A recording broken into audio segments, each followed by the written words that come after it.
Napaplastikan ka ba sa kanya? Masyado ng personal yung question me. Kanina ka pa eh. Ang story ko, nag-stop ako ng pag-aaral. Yeah. Walang may alam. Ito yung pinaka-worst na nagawa ko sa iyo.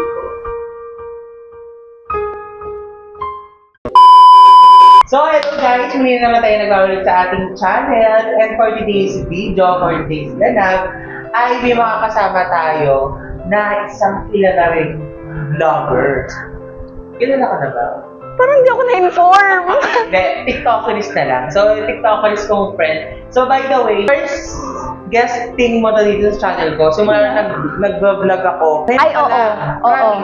Meron kaming vlog na ginawa. Grupo. Oo, grupo Grupo. pala. Tapos, yung isa, yung unang-una kong vlog sa YouTube, nasa kitchen. Na-discover ko yung camera mo. Yung kwento mo, sige. Kwento So, mo na. yung una niyang vlog, actually, ayun yung time na yung cellphone niya, akala niya hindi nagana yung front cam, yung video. Hindi lang siya naghahalukay, pero Hindi ako nag-explore. Kasi nga, siya yung more on exploration. kasi ako, like, you know, expert ako. Expert sa mga yan kasi hacker siya. So, by the way, kung pakilala ka na, siya nga pala si...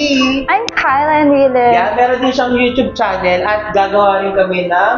Vlog doon, so manood kayo. Nandito yung aking channel. Yan, so, edit mo yan. Gawin lang namin ay sit-down vlog. So, Very chillax lang. very chillax lang. So, magkukwentuhan lang kami since ang tagal din namin hindi nagkita. True. Hindi naman nagkita, pero yung gantong Yung usapan na, Yeah. Magkaklase kami ng senior high school. Yeah.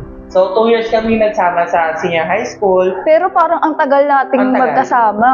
Matagal. 2 years lang yun, pero parang ang tagal 5 namin. years, 10 years na kami magkakilala. Kasi True. araw-araw nagkikita, nagkakasawaan na nga. Tsaka sabay kami laging pumasok. Pumasok at Minsan umuwi. nagsisigawan na kasi Oo. minsan di nagkakapanagpuang. Minsan nauuna sa school, yun pala nag-aantay ka. Oo, may mga ganun pala kaming moment. Dahil nga naisipan ko tong vlog na to na Q&A. And first time ko na lang ulit mag-upload sa channel ko. Actually, matagal ko na tong gustong gawin after the pandemic. Ang daming tanong, ang True. dami nating gustong malaman sa bawat isa. Kasi syempre, hindi mo rin naman alam yung buhay ko that time. Hindi ko rin alam yung buhay mo that time. May mga sub-details na alam natin yung bawat kwento natin kasi nakakapag-usap naman sa social media. So ngayon, gusto natin malaman. Pwede ka rin magtanong ha. Yeah. Pero mostly ako yung magtatanong, huwag ka masyadong ano. Yeah. So ngayon, una kong tanong, how's Kyla today? Alam mo ako, Wow, naiyak siya. Wala pa pala. O go. wala pa, ikaw naman. Kita naman sa pangangatawan ko, medyo, kung kilala nyo talaga ako, kagaya niya, kilala niya talaga ako, sobrang payat ko dati. Di ba? Pero ngayon, nagkalaman-laman na ako kasi nga, I'm happy. Wow. I'm happy. Although, syempre, may mga part na, alam mo yon parang incomplete ka. Oo. Pero alam mo na, nasa happy place ka na. Okay. Ganon. Pero, alam mo yon kasi lahat ng bagay na kagaya ng, kumbaga, incomplete ako ngayon eh. Pero alam mo, iniisip ko na lang, yung timing ni Lord sa lahat. Pwede mo bang i-share kung bakit masasabi mong incomplete ka kahit na happy ka naman? Kasi, syempre, syempre, may personal tayong mga pangyayari sa buhay na mahirap, gano'n. Kaya nakaka-proud.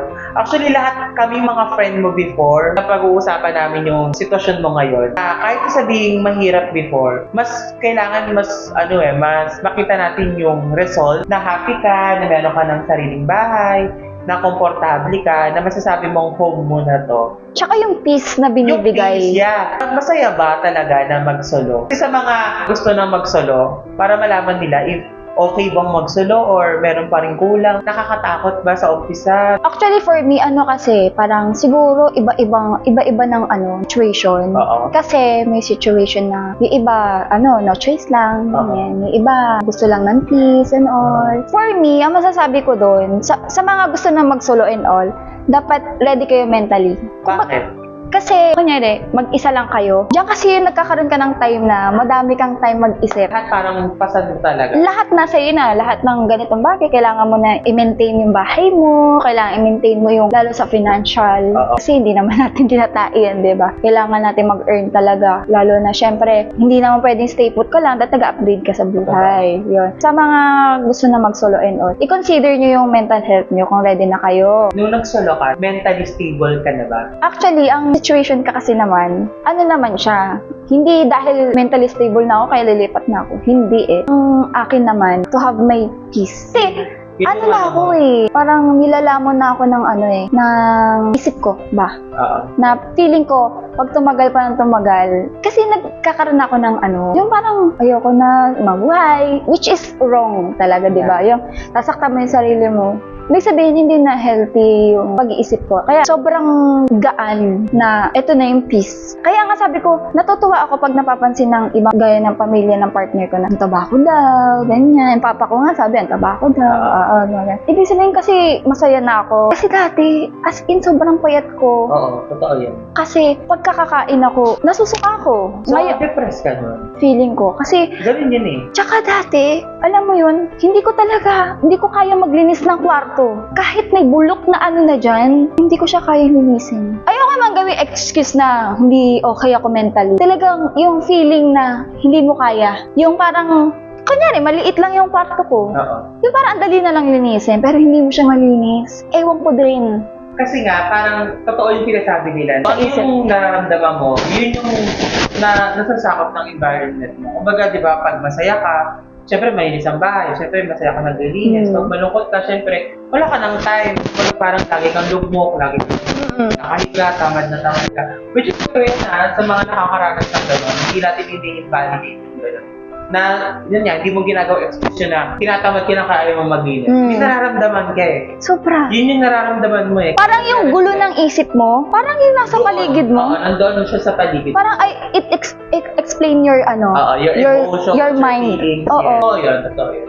Ilang months na hindi ka naging stable, sa tingin mo, tumagal ba? Or Matagal. Since ano, nag-aaral pa ako eh. Meron na ako eh. Kaya nga 'di ba, ang story ko, nag-stop ako ng pag-aaral. Yeah. Walang may alam. Kaya sobrang painful ako na ako yung parang unang pinagsabihan mo nun. So True. for the iyak-iyak tayo dun sa bahay, di ba? Totoo. Kasi kahit kami, hindi namin talaga alam na hindi na siya nag-aaral. Nag-graduation ng ate ko, tapos pinapunta ko siya sa bahay, nag-makeup kasi siya. That time, after ng makeup, may sasabihin daw siya.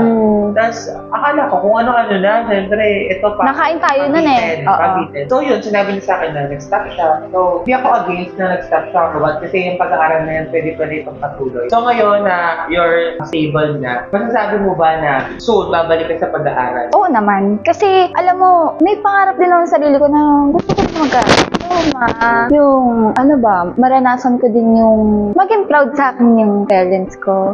Yung ganun ba? Anong na-feel mo nung graduate na yung mga kasabayan? Kasi actually, saya ako super. Pure yung, sobrang pure ng happiness ko sa inyo. Kasi sabi ko, ang galing nyo. Pero nandun yung inggit na, sana ako din kayo. Sana nakasabay ka din. True. Nag-iiyak ako. Kaya mo naman, Kyla, hindi ka lang nakasabay. Yeah. Sana nakasabay ka din, pero yung sasabihin mong sana kaya mo din, kaya mo naman kasi talaga yun. Alam ko kaya mo talaga, pero dahil nga doon sa pinagdaanan mo, hindi mo lang kinaya talaga that time sumabay. At time naman, Right time makakaya. talaga. Right time. Kasi that time, nung graduation din, actually parang gumraduate na lahat at yung mga friend niya, parang True. merong notes ka Na, sa Instagram na parang, yun nga, about graduation. Tapos gusto ko siyang i-message, pero at that time hindi. Kasi feel ko gusto ko siyang makausap personal. Ayoko yung parang, baka kasi ma-misinterpret mo na baka ayaw mo kinakaawaan kita. okay. So, gusto ko siyang puntahan, wala nang talaga rin akong time. Kasi noong that time, meron din akong problema personal. Ba't ka naiiyak? Siyempre, naiyak ako kasi parang naalala ko yung feeling. Bumalik? Hindi naman. Hindi naman. Ano lang, like, yung sa akin na lang, yung memories na lang. Kasi, syempre, yung memories na dati, parang feeling mo, yung give up ba? Kasi, feeling ko kasi nag-give up talaga ako eh. Yun yun yung naramdaman mo that time. Oo, parang- Hindi ka talaga sa life. Disappointed talaga ako sa sarili ko. Sobrang disappointed ako sa sarili ko noon. Yung simula nung nag-stop ako. Kasi, nag-stop ako noon, ako lang may alam. Oo, di ba? Hindi ko alam eh. Kahit yung mga kapatid ko, parents ko, hindi nila alam. So, ang alam nila, nag-aaral ka pa. Oo. Alam nila, kasi online class yun. So, ang ginawa ko kasi, parang nasa isip ko nun, natatakot ako na, kasi happy sila na, oh, graduating ka na. Like yung ano ba, pressure ba na, Oo. malulungkot sila, madidisappoint sila. Hindi ko alam kung maiintindihan nila. Yung ganang bagay na, dun, ayun yung pasan-pasan ko nun. Hindi nakaka-proud yun na hindi nila alam na nag-stop ako. Hindi nakaka-proud yun. Kasi grabe yung process. Some point kasi, di ba, may mga iba, syempre yung iba, hindi naman maiintindihan. Yung iba maiintindihan nila. Pero masakit-sakit pag hindi na naiintindihan yung bagay. Pero hindi ko naman mapipilit yun. So ako, nag-focus na lang ako sa, mas maging ko, parang i-heal ko ulit yung sarili ko. Although, parang nadadagdagan yung yung pasan sa nangyari. Hindi ko naman masisisi yung ibang reaction eh. May mga nagagalit ba? Oo. Meron. Oo. Pero yun, hindi ko naman kinwestiyon, ba't kayo nagagalit sa akin? Hindi naman. Kasi, naiintindihan ko naman. Namaramdaman din. Oo, naiintindihan ko naman dahil, syempre sila, gusto rin nila yung best para sa akin. Syempre, tsaka ako, ilang step na lang, graduate na ako. Ayun nga yung part na, isang taon na lang, bakit hindi ko pa tinapos? Ibig sabihin, ganun ka bigat yung nararamdaman ko. Na kaya ko i-let go yun kasi hindi ko kaya yun. Baka pag pinagpatuloy ko pa Sarili mo noon. rin sumuko. Ikaw na talaga. Ayun kasi yung kinatatakot ko. Di ba nakwento mo sa akin dati na parang yung online class, kahit online class, nagkakaroon ka ng anxiety. Oo. Ano ang tawag doon? Yung parang social anxiety. Oo. Na kahit hindi mo naman nakikita. Nagpapanik ako, dear. Ang dami kong video na ganun. Bigla akong manginginig na ganun. Kahit na yung kunyari, out of nowhere, kunyari higa ako. Or nagme-makeup ako. Di ba ang hilig ko mag-makeup, yung mga creative makeup. Madaling araw. Maya-maya nag-aano ko. Nagpapanik na ako, nagpapanik attack na ako. Ganun. Sobrang hirap. Akala ko dati, totoo ba kaya? Totoo kaya yun? Di ba? Totoo yun. Pag naranasan mo na doon mo na, grabe yung respeto. Ikaw, Yung mga nakakaranas ng depression, anxiety. Totoo kasi, minsan mapapaisip ka pag hindi mo nararamdaman. Ano kaya yung feeling? True. Totoo kaya yun? Baka drama lang yun na yun. Pero pag ikaw nila na sitwasyon na yun talaga, pag isip mo na yung kalaban mo talaga, yung puso wala eh. Kasi yan na lang yung parang second choice mo. Pero pag isip mo na kasi talaga, Totoo. Mahirap talaga. Ikaw, Wow! Bakit? may question naman ako sa'yo. Ano po yun? Kasi may naiyak-iyak na siya eh. Ikaw, ano ba yung story mo about that? Bakit ba? Pag ang daming pasan-pasan, ang daming worry nga sa sarili mo. Tapos, doon talaga lalabas yung depression eh, yung anxiety. Totoo yun, nanginginig ka na lang.